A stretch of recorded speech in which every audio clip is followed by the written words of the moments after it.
হরে কৃষ্ণ।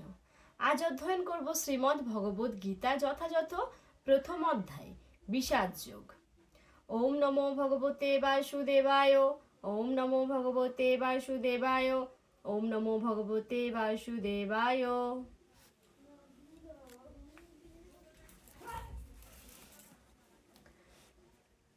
শ্লোক নম্বর ২৬। তত্র পশ্চাৎ স্থিতান পার্থ পিতৃনথ পিতামহন আচার্যন্ম তুলান ভাতৃন পুত্রান পৌত্রান সখিংস্তথা শ্বশুরান সুহৃদশৈশ্চব সেনয়োরুভয়োরপি।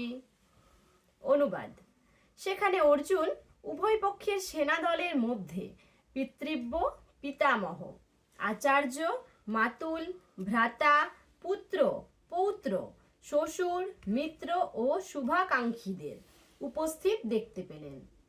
তাৎপর্য: যুদ্ধক্ষেত্রে অর্জুন সমস্ত আত্মীয় স্বজনকে দেখতে পেলেন। তিনি ভূরিশ্রবা আদি পিতৃবন্ধুদের দেখলেন। ভীষ্মদেব, সোমদত্ত আদি পিতামহদের দেখলেন। দ্রোণাচার্য, কৃপাচার্য আদি গুরুবর্গকে দেখলেন। শল্য, শকুনি আদি মাতুলদের দেখলেন। দুর্যোধন আদি ভ্রাতাদের দেখলেন। লক্ষণ আদি পুত্রতুল্যদের দেখলেন। অশ্বত্থামার মতো বন্ধুদের দেখলেন। কৃতবর্মার মতো শুভাকাঙ্ক্ষীদের দেখলেন। তিনি সৈন্যবাহিনীর মধ্যে তার অনেক বন্ধু বান্ধবকেও দেখতে পেলেন। হরে কৃষ্ণ। আজ এই পর্যন্তই। পরবর্তী শ্লোকের জন্য চোখ রাখুন কৃষ্ণপ্রিয়া পেজে।